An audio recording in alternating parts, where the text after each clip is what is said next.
नमस्कार, आदाब, सत श्री अकाल और अस्सलाम वालेकुम। मैं हूं मोहम्मद अहमद काज़मी, लेकर आया हूं आपका पसंदीदा कार्यक्रम आपके रूबरू। इस कार्यक्रम में हम आपको बड़ी ख़बरों के पीछे की खबर बताते हैं। कश्मीर में 2 महीने से ज़्यादा हो गए लॉकडाउन, और जो आर्टिकल 370 हटाया गया, 35A हटाया गया। एक लंबे वक्त से वहाँ लोगों की ज़िंदगी आम तौर पर डिस्टर्ब है, लोग अपने अपने घरों में हैं।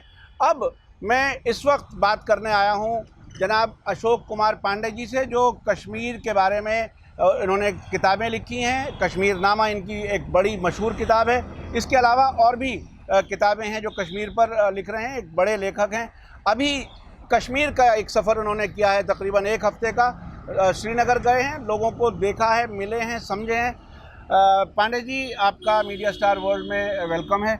आप ये बताइए कि अब सूरत हाल क्या है, आम जिंदगी कैसी है कश्मीर में, जो श्रीनगर आप खास तौर पर गए हैं? देखिए, आम जिंदगी अब पिछले 2 महीने से अभी फ़ोन शुरू हुआ है सोमवार से। उसके पहले तक फ़ोन भी, वो भी सिर्फ पोस्टपेड शुरू हुआ है, प्रीपेड नहीं शुरू हुआ है। उसके पहले फ़ोन भी बंद था।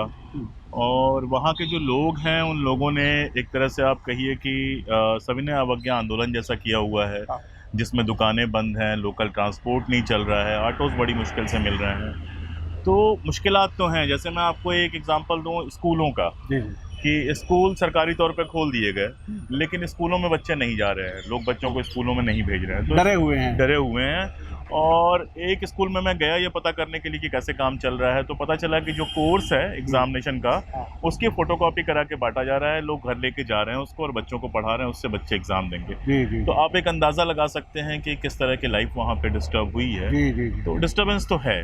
अच्छा, इसमें जो वहाँ की जो एग्जिस्टिंग पॉलिटिकल पार्टियां थी, उनके लीडर थे, वो भी एक लंबे टाइम तक अपने अपने घरों में रहे हैं, या उनको हाउस अरेस्ट रखा गया है, डिटेन रखा गया है।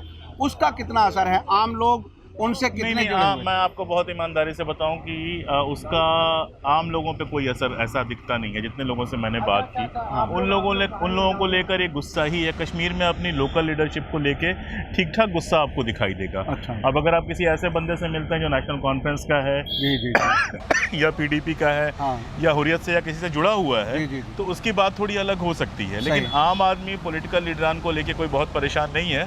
और पॉलिटिकल लीडरान तो अभी भी अंदर ही है। ज़्यादातर लोग डिटेन रखे गए हैं, बल्कि अभी कुछ, यानी आम लोगों की उन लोगों से जो अपने नेता, जो अब से जिनको दिल्ली नेता मानती रही है, उनको वो नेता नहीं मानते, कोई ऐसा कुछ नहीं नजर आया?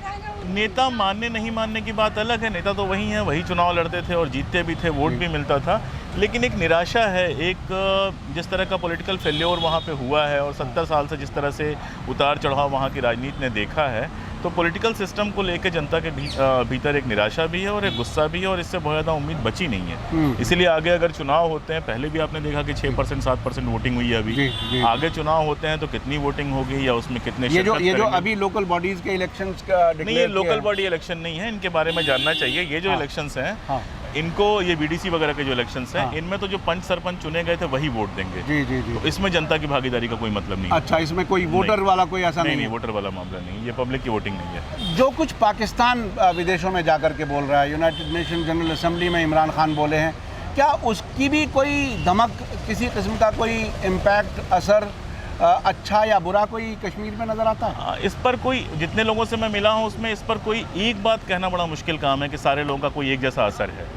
लेकिन हाँ, ऐसे लोग हैं जिनको लगता है कि कम से कम पाकिस्तान हमारी आवाज़ उठा रहा है। ऐसे भी लोग हैं जिनको लगता है कि पाकिस्तान भी इसका फ़ायदा उठा रहा है, और पाकिस्तान ने भी इतने सालों तक कुछ नहीं किया, वो सिर्फ इसका फ़ायदा उठाता रहा और खेल का हिस्सा कश्मीर को बनाए रखा।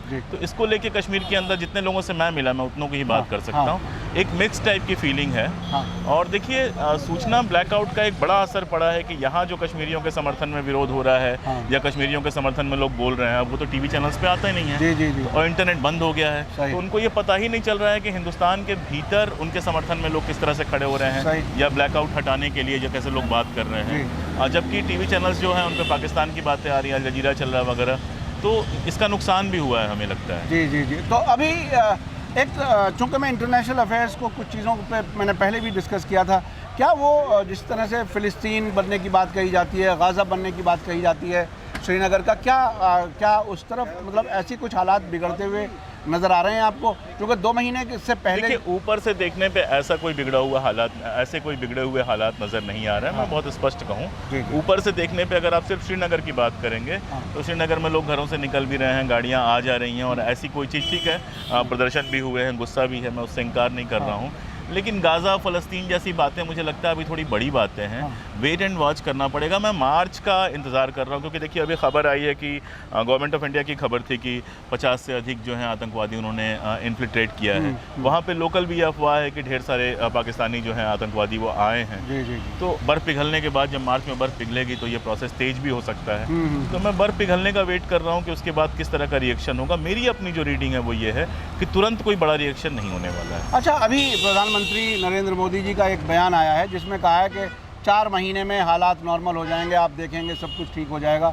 अब ये 2 महीने गुजरने के बाद आप गए हैं, क्या लगता है जिस स्पीड से, जिस तरह से हालात ठीक होना हम किसको कहते हैं? अगर ऐसा है कि मोबाइल शुरू हो जाएगा, इंटरनेट शुरू हो जाएगा और थोड़े बहुत टूरिस्ट आने जाने लगेंगे तो ये बिल्कुल मुमकिन है कि 4 महीने में हो जाए। अच्छा। लेकिन देखिए मैं आपको एक एग्जांपल दूं, मैं वहाँ मिसेस खेमलता वकलू से मिला।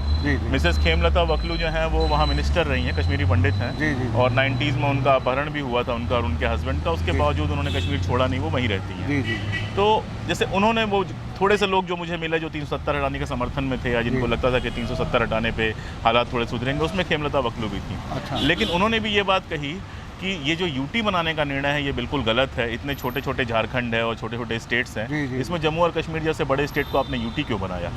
तो एक नाराज़गी तो वहाँ हर वर्ग में है। सही। अब उस नाराज़गी को किस तरह से आप दूर कर पाएंगे, उस नाराज़गी से कैसे लोगों को बाहर निकाल पाएंगे या लोगों को भरोसा दिला पाएंगे, ये तो देखना होगा। अच्छा, आप की जो किताब जिसकी आप तैयारी कर रहे हैं कश्मीरी पंडित के बारे में पूरी हो चुकी है, वो उस एंगल से अगर कश्मीर को देखते हैं जिसमें आम तौर पर ये कहा जाता है कि कश्मीरी पंडितों पर बहुत जुल्म हुआ, उस पर कभी कोई नहीं बोला, उसके बारे में आपकी क्या ओपिनियन है? अब क्या ओपिनियन है?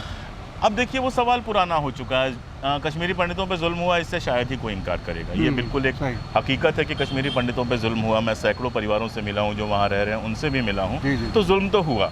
90 के दशक में मारा तो गया, कश्मीरी मुसलमान को भी मारा गया, कश्मीरी पंडित को भी मारा गया। और अगर मुझसे कोई पूछेगा तो मैं कहूँगा कश्मीरियों पर जुल्म हुआ। और ईमानदारी की बात यह है कि चाहे वो पंडित हो या मुसलमान, उस जुल्म पर बहुत बोला नहीं गया है। ठीक है, थोड़ा बाद में शोर भले हुआ हो क्योंकि वो लिंगरान हुआ, पंडित तो निकल है। लेकिन 90 के दौर में जब शुरुआत हुई थी तो ना तो मुसलमानों की हत्या पे, अब पहला जो पॉलिटिकल बंदा मारा गया वो नेशनल कॉन्फ्रेंस का मोहम्मद यूसुफ हलवाई था। उस पर किसी की आवाज़ आपको सुनाई नहीं देगी। तो कश्मीर उस समय हमारे जहन से बाहर था, बहुत सारे तमाशे चल रहे थे। अब असल सवाल ये है कि जो वहाँ कश्मीरी पंडित रह रहे हैं वो और जो कश्मीरी पंडित वहाँ से निकल आए हैं उनकी वापसी, ये 2 सवाल हैं। जो हो गया वो तो हो गया, उसको तो कोई कुछ नहीं कर सकता। तो जो रह रहे हैं उनमें 2 तरह की फीलिंग है। कुछ लोग हैं जो कहते हैं कि इससे माहौल बेहतर होगा, लेकिन कश्मीरी पंडितों के जो नेता हैं वहाँ रहने वाले, संजय टिक्कू, उनका कहना है कि हालात और बद से बदतर होंगे। 90 के दशक में जिस तरह के हालात हुए थे वो दोहराए जा सकते हैं और जो पंडित थोड़े बहुत बचे हैं वो भी लौट सकते हैं। अच्छा। पहली बात।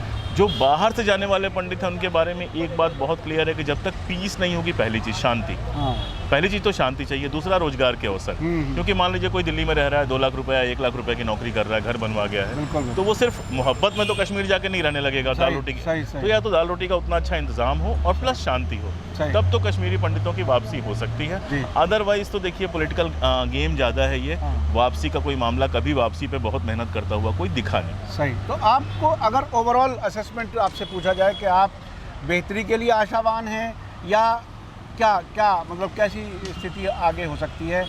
क्या मतलब आपको पॉजिटिव आप ज़्यादा सोचते हैं या नेगेटिव ज़्यादा? बहुत पॉजिटिव में नहीं हूँ मैं। बहुत पॉजिटिव मैं 370 हटाए जाने के पहले भी नहीं था और 370 हटाए जाने के बाद भी नहीं हूँ। अच्छा। क्योंकि कश्मीर को लेके हमारे पॉलिटिकल क्लास और हमारे एग्जीक्यूटिव क्लास की समझ जो है वो इतनी कंफ्यूज्ड है कई बार, और कई बार इतनी एक तरफा है कि कश्मीरी प्रॉब्लम को सुलझाने की दिशा में कश्मीरियों को साथ लेकर चलने के बारे में वो सोच भी नहीं पाता। इसलिए 370 होता या नहीं होता, यूटी बनती या नहीं बनती, कश्मीर की समस्या तो उलझी हुई थी ही। कश्मीर की समस्या का पहले भी मैंने लिखा और कहा है और अब भी मैं कह रहा हूँ, उसका एक ही सोल्यूशन हो सकता है कि कश्मीरियों के साथ लगातार बातचीत के प्रोसेस में कोई एक ऐसा सोल्यूशन निकाला जाए जिसमें उनको भी लगे कि हमारे साथ हमें इज़्ज़त मिली है, इंसाफ हुआ है, और हमें भी लगे कि कश्मीर हमारा हिस्सा इस तरह से बना हुआ है। वो करना पड़ेगा। उसकी कोई ईमानदार कोशिश मुझे किसी पार्टी में, किसी पॉलिटिकल पार्टी में, किसी भी हल्के से, किसी भी फिरके से दिखाई नहीं देती है। सबके लिए, किसी के लिए कश्मीरी मुसलमान एक मोहरा है, किसी के लिए कश्मीरी पंडित एक मोहरा है, और ज़्यादातर लोगों के लिए कश्मीर एक मोहरा है। यहाँ जो तमाशे चल रहे हैं उन तमाशे में अपनी गोटी लाल करने के लिए। जी। तो अशोक कुमार पांडे जी ने आपको बताया कि कितने नज़दीक से हालात बताने के साथ साथ आपने ये भी बताया कि जो पॉलिटिकल लोग हैं वो अपने अपने तरीके से उससे फ़ायदा उठाना चाहते हैं। आपका बहुत बहुत शुक्रिया, धन्यवाद। आपने मीडिया स्टार वर्ल्ड को टाइम दिया, बहुत बहुत शुक्रिया।